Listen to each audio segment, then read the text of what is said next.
Good afternoon, everyone, and welcome to my technical update for the precious metals market. I'm JR. Today's Friday, October 23rd, 2015, 1:40 p.m. Eastern Standard Time. A lot of volatility in the market within the last couple of days. I actually did a video on Wednesday. It came out a bit long, and by the time we finished editing it on Thursday, we had some big moves yesterday, so I figured I'd just put out a brand new, fresh video with today's price action, right? This is your gold chart. I'll be looking at the monthly, weekly, and daily charts for gold, silver, Dow, and that's it. And then I'll do another video this weekend, and I'll put some fundamentals in there, some market news that we should all be aware of, right? So this is your gold monthly. Let's look at the monthly. This is your gold monthly. So still trading within this triangle. And now we built a little bit of another triangle here. It looked like for a second that we broke out of this level here, the 1161. And based on that breakout, we are expecting prices to go higher to roughly around the 1205 being the first target. The second target around 1220 to 1235. That's roughly this area here. All right, so you have a nice bullish engulfing candle here. You have a nice piercing candle, which is positive, and then you have an engulfing candle, which is also positive. So based on this monthly chart, it does look like we're going to at least try to attempt to target the 1220 plus area. We'll see what happens. Let's look at the weekly chart. So this is the triangle here. Broke out of this triangle, very positive. So now what we do is we come back down to the level of support of the triangle, and we see if the market continues to go higher. If it falls below here, this area here, 1150, most likely this was a false breakout. So now we do expect lower prices. But again, if this area does not work out, if this market does not continue to go higher from here, because again, this is the break, now you come back, you retest that level of resistance, now turn support, and you continue to go higher. So if the case is where this does not continue to go higher and it just breaks down below 1150, then again, chances are that we are going to look to test this lower area here. If it breaks, and obviously we're looking for another leg down here on gold, I wouldn't expect it to break, at least without another attempt at going higher. But again, we would have to see and wait to see what this market has for us, right? Here's the daily chart. So the daily chart built an interesting, a little bit of a flag. So this is called a flag. Let me delete this, all this good stuff here. So this is a little bit of a flag, right? This was the flag. You had a really nice break this morning over here. And at that point, look at I'll show you the 4-hour time frames. Again, I don't normally use these, I don't normally show you guys these time frames. So this was your flag. You had a really nice flag formation. You had to move down, and you found solid support. This was actually the range right here. So you did find some support here. You had a big move to the upside, and then this morning, out of nowhere, you had a big move to the downside. So at this point, we would expect from here to at least come back down to here to this 1158 area, maybe find some support here. But ultimately, if it does not find support here, right? If it doesn't find some support here and continue to go higher, then I would think this is going to break down and it's going to fall down to these levels here. All right. I would look to buy, if I'm looking at this market, I would look to buy roughly around this area here. Okay. Below 1100 is where I would be looking to get back into this market. But as of now, we're still creating higher highs. This is your high. This is a low, high, low, higher low, and the lows keep getting higher, right? So this is your high. The highs are also getting higher also. So at this point, this level needs to hold, very significant level between, I would probably say between this area here. This level needs to hold if we're going to continue to go higher and test the 1205, 1220, 1230 area. At that point, I would expect a pullback. This is the 4-hour. Let's put it back to the daily chart. But again, we did manage to break this key level of support. We're currently testing the move up. We're currently looking for this level to hold as support, and then we're looking for a move higher is what we are looking for, right? Let's look at silver.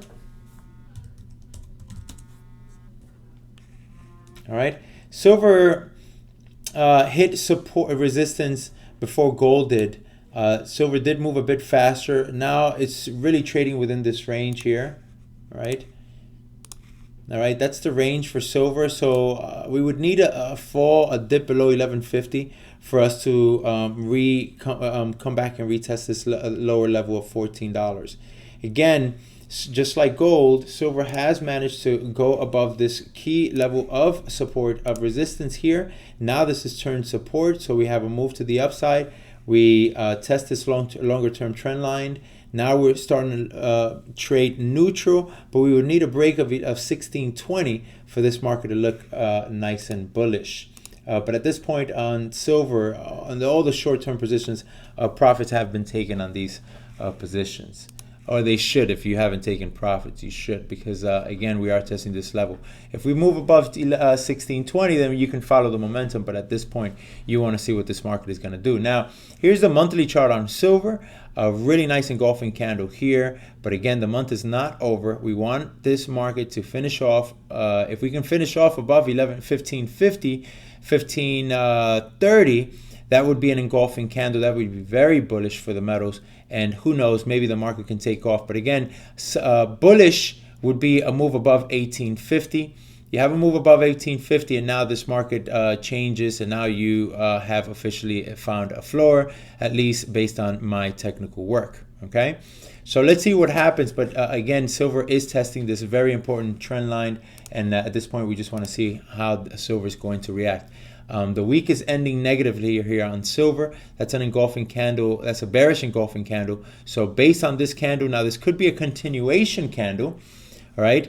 But we would have to see this market start moving up from here, right? So you'd have to find some support between 1150, 1175, find some support and continue to go higher. But this candle here is no good. Now I showed you guys this trade. This trade went phenomenal. We took profits over here at this high area, and now if we're going to continue to go forward with this market, at least on the short term, we have to see a move again above 1620. We can buy with some momentum. Okay, that's your weekly and daily. I already shown you guys the daily. Let's look at the Dow Jones.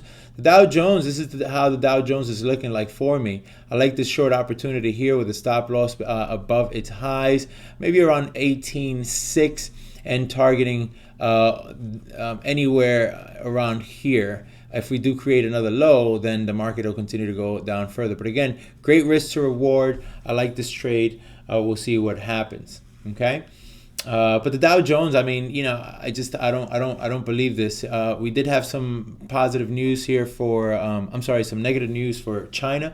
They reduced their interest rates, and really that's why you're seeing this market come in here. There's over $500 billion coming out of China almost on a daily basis. So again, you would expect that money to go somewhere, and obviously it's going into the U.S. stock market. The U.S. dollar also gaining a lot of strength. But oddly enough, gold is flat, not moving anywhere. But we'll see how the market adjusts next week. All right. I wanted to show you guys some of these big names, right? Like Walmart, right? This is Walmart right now trading in at $58, down roughly 36% from its highs. And again, not looking really good. I mean, Walmart, the reason why I show you guys Walmart is because Walmart is really the company that tells you how the middle class is doing. Walmart is obviously a retailer. And if Walmart's not doing well, then you would assume that the economy is not doing well. So if we really have a recovering market, I don't think that Walmart should be down roughly 36%. I think the market is going to continue to go down further. If you're going to buy Walmart, this was probably a good area to buy. I wouldn't. All right, but this would be, I don't trade these stocks, right? So this is a good area to buy. You have a trend line here, so we might get a little bit of pop, maybe come back up to the 70. Do I believe that we're going to create new highs? I don't believe so right now, but this is a really solid level of support. If this level breaks, this could be buy Walmart, because again, this is a very solid level. You have a really solid level of support here, and you have a confluence of a trend line here as well. This trend line should hold it up. So again, a lot of support in this area, and if it does not support, that means that this Walmart is probably going to end up coming down to the 40, possibly even lower. And if that's the case, I would imagine we're going to see a crash here pretty soon. Here's Caterpillar, again, another stock that tells you how the market is doing. Down roughly 40% from its highs, roughly around 38% from its highs. At one point, it was down almost 45%. So again, the solid level of support, of resistance here, broke through that resistance. This level now turned support. We held support really strongly for almost a period of 5 years. And again, what happened early in July of this year, we broke that very key, that very important level. And now it looks like we're heading down to the $30 range. So again, Caterpillar almost 40% down, big, big, big. All right. And you have Netflix, right? $9.99, $8.99. Who can't afford that? Well, I tell you, Netflix is also down roughly 22%, and at one point it was down 33%. But a lot of wicks, a lot of wiki candles, no suggestions where this market is going. I wouldn't buy this thing if my life depended on it. I mean, look at all these wicks. It just shows really a lot of indecision in this market. Okay, and that's about it. So I'll have the fundamentals analysis or the next video this weekend. And for now, enjoy the rest of your weekend, and we'll talk to you next time. Bye-bye.